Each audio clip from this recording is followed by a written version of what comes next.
Hello दोस्तों। तो कैसे हैं आप? आई होप कि आप सभी अच्छे होंगे और स्वस्थ होंगे। रामायण का अगला वीडियो लेकर के आए हैं। जैसा कि हमने ये देखा था कि राम और सीता का विवाह कैसे होता है, किस शर्त के तहत उनका विवाह होता है, और ये भी देखा था कि क्या पाकिस्तान इस रामायण के प्रभाव से सुधर पाएगा, क्या वो अपने आतंकवादी का मार्ग छोड़कर क्या इंसानियत के मार्ग पर, सही मार्ग पर आ सकते हैं। ये भी हमने चर्चा किया था पूरी डिटेल में। अगर आपने नहीं देखा है तो आप पिछली वीडियो जाकर देख सकते हैं। तो दोस्तों, आज इसके बाद बात करेंगे कि उनका विवाह होने के लिए राजा जनक यानी सीता के पिता का जो शर्त होता है, उस शर्त को पूरा करने के बाद अब बारी आती है विवाह का। तो वो धर्म के अनुसार विवाह होना अभी बाकी था। शर्त के अनुसार वो सीता को जीत लिए, यानी कि वो पिता के शर्त के अनुसार वो विवाह के लिए काबिल हो चुके थे। तो सारे गुरु आते हैं और बताते हैं कि अगला कार्यक्रम किया जाए विवाह का। तो यहाँ विवाह के बारे में गुरु वशिष्ठ जो गुरु चारों भाइयों को, राम, लक्ष्मण, शत्रुघ्न, भरत को जो शिक्षा दिए थे, उन्होंने विवाह के बारे में कुछ बातें बताते हैं कि विवाह कोई व्यक्तिगत कार्य नहीं है, ये एक सामाजिक कार्य है। केवल एक स्त्री और एक पुरुष का गठबंधन को ही विवाह नहीं कहा जा सकता, क्योंकि उनके साथ समाज जुड़े होते हैं, धर्म जुड़े होते हैं। बल्कि विवाह का अर्थ होता है दो कुलों का, आचार विचार का और संस्कृति का संगम। इसीलिए विवाह कोई व्यक्तिगत नहीं हो सकता। इनके साथ बहुत सारी भावनाएं जुड़ी होती हैं जो आजीवन यानी कि मरते दम तक ये साथ निभाना होता है। बहुत सारी चीज़ें इनके अंदर सम्मिलित होती हैं, वो सिर्फ एक व्यक्तिगत कार्य नहीं हो सकता। तो दोस्तों, ये बहुत बड़ी बात बता रहे हैं। तो क्या आज के समय में ऐसा हो रहा है? क्या हमारा संविधान, हमारा कोर्ट इन चीज़ों को सपोर्ट कर रहे हैं, या इन भावनाओं का कोई स्थान भी दिया गया है? तो दोस्तों, कानूनी रूप से इनका कोई स्थान तो नहीं है, परंतु वो सिर्फ कानून की नज़र में वो सिर्फ एक व्यक्तिगत राय बताया गया है कि स्त्री और पुरुष, लड़का और लड़की अगर दोनों सहमत हैं विवाह करने के लिए, तो उन्हें कोई रोक नहीं सकता और वो सही भी है। कोर्ट का ये रुख होता है। परंतु रामायण में ये बताया जाता है कि वो सिर्फ एक व्यक्तिगत कार्य नहीं है। तो दोस्तों, अब बारी आती है धर्म के अनुसार जो उनके रीति रिवाज हैं, वो रीति रिवाज के अनुसार अब विवाह हो। और इनके लिए दोनों राम और सीता के पिता एक संवाद में एक दूसरे को समझते हैं, जानते हैं और शुभ मुहूर्त निकालकर विवाह के लिए तैयार हो जाते हैं। तैयारियां शुरू हो जाती है और जब विवाह हो जाती है दोस्तों, तो जब विदाई का समय होता है, तब राजा जनक जो सीता के पिता हैं, वो भावनाओं से भर जाते हैं। उनके अंदर ऐसी भावनाएं उत्पन्न हो जाती हैं जैसे मानो कि उनसे कोई कीमती चीज़ें छीन रहे हों, और वो व्याकुल हो जाते हैं कि ये क्या हो रहा है हमारे साथ।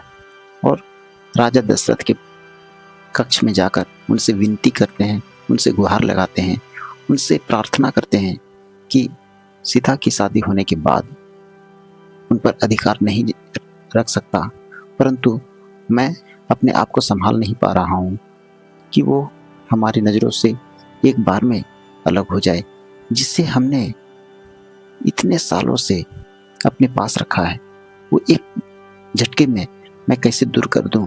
मैं अपने आप को संभाल नहीं पा रहा हूँ। और आप मुझे इसमें मदद करिए और कुछ दिन आप हमारे पास ही रुके रहिए। तो फिर राजा दशरथ उनकी भावनाओं का सम्मान देकर उन्हें कहते हैं कि बस इतनी छोटी सी बात है, तो मैं आपको ये वचन देता हूँ, जब तक आप विदाई का अनुमति नहीं देंगे तब तक सीता विदा नहीं हो सकती हैं। तो दोस्तों, जब बेटी विदा होती हैं तो कैसा माहौल हो जाता है आप सभी जानते ही होंगे। विदा होने के दिन आते हैं तब उनकी माँ यानी कि सीता की माँ सुनैना अपने बच्चियों को समझाते हैं, तुम्हारा धर्म पति का सेवा करना होता है।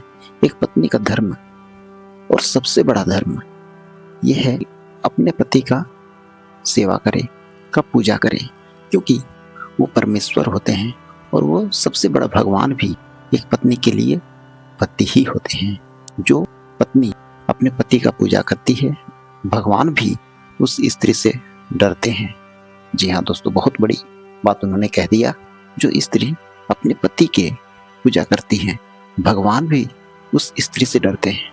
तो इसी ज्ञान को लेकर फिर आगे बढ़ते हैं और विदा होने के ठीक समय पर माता और पिता दोनों के आंख आंसुओं से भर जाते हैं। पिता फिर एक बात कहते हैं कि कोई भी ऐसा कार्य मत करना कि हमारे संस्कार और अपने मायके का मजाक उड़ जाए, कीर्ति पर धक्का ना लगे, तुम ऐसा कोई काम मत करना। ये ज्ञान देकर विदा करते हैं।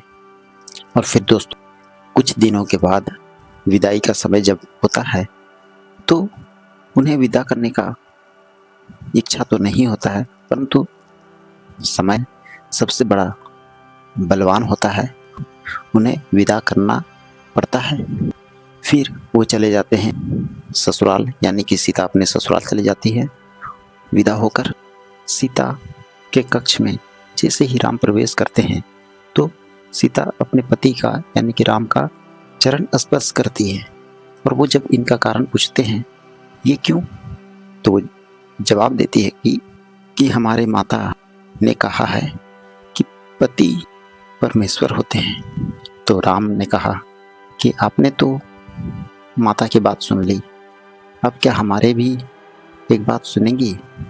सीता ने कहा कि आज्ञा दीजिए, मैं तो आपकी दासी हूँ, आप जो कहेंगे मैं एक दासी की तरह आपका सेवा करूँगी। तो उन्होंने कहा कि हमारा पहला उपदेश ये है कि आप दासी बनकर नहीं रहेंगी, आप एक सखा, एक दोस्त बनकर रहेंगी, अर्धांगिनी बनकर रहना, यानी कि तुम हमारा अर्धांगिनी हो, आधा अंग हो। तो दोस्तों, उन्हें इतने बड़े पद दिया जा रहा है क्योंकि उस वक्त पत्नियों को अर्धांगिनी नहीं कहा जाता था। राम के पिता राजा दशरथ की 3 रानियां थीं और उस समय कई रानियां होती थी। तो राम के समय से एक रानी का होना प्रचलन में आ गया और अर्धांगिनी का प्रचलन भी शुरू हो गया। फिर ये कहते हैं कि हमारा मित्र बनकर मैं कहीं अपने मार्ग से भटक जाऊं तो तुम हमारा साथ देना। जो एक मित्र का कर्तव्य होता है उनका पालन करना, और यहीं से आगे का जीवन लिखा जाता है दोस्तों।